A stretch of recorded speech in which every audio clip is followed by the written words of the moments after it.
বিরতির পর যে গুরুত্বপূর্ণ খবরে চোখ রাখছি, মহেশতলায় বজবজ ট্রাঙ্ক রোডে পথ দুর্ঘটনায় মৃত একজন।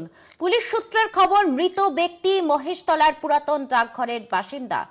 সকাল 6:45 নাগাদ একটি গাড়ি তাকে ধাক্কা মেরে পালিয়ে যায়। খতিয়ে দেখা হচ্ছে এলাকার সিসিটিভি ফুটেজ। আরো বিস্তারিত জানবো।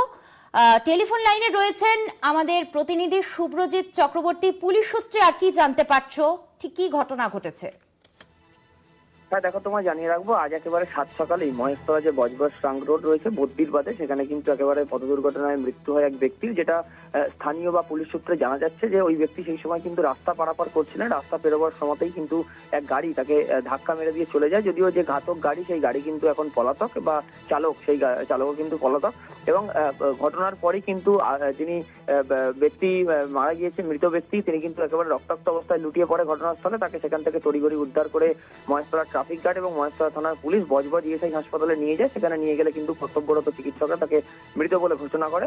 এবং পুলিশ সূত্রে যেটা খবর, মৃত ব্যক্তি মহেশতলারই পুরাতন ডাকঘরের বাসিন্দা ঝন্টু নস্কর। তার ডেকোরেটার্সের ব্যবসা ছিল। এর পাশাপাশি যেটা পুলিশের পক্ষ থেকে বলা হচ্ছে যে ইতিমধ্যেই এলাকার যে সিসিটিভি ফুটেজ, যে এলাকায় ঘটনা ঘটেছে সেই এলাকার সিসিটিভি ফুটেজ খতিয়ে দেখা হচ্ছে, এবং যে ঘাতক গাড়ি, সেই গাড়ির উদ্দেশ্য কিন্তু খোঁজ শুরু করা হচ্ছে পুলিশের পক্ষ থেকে। ধন্যবাদ জানাবো আমাদের প্রতিনিধি শুভ্রজিৎ চক্রবর্তীকে। আপনাদের আরো একবার জানিয়ে রাখি,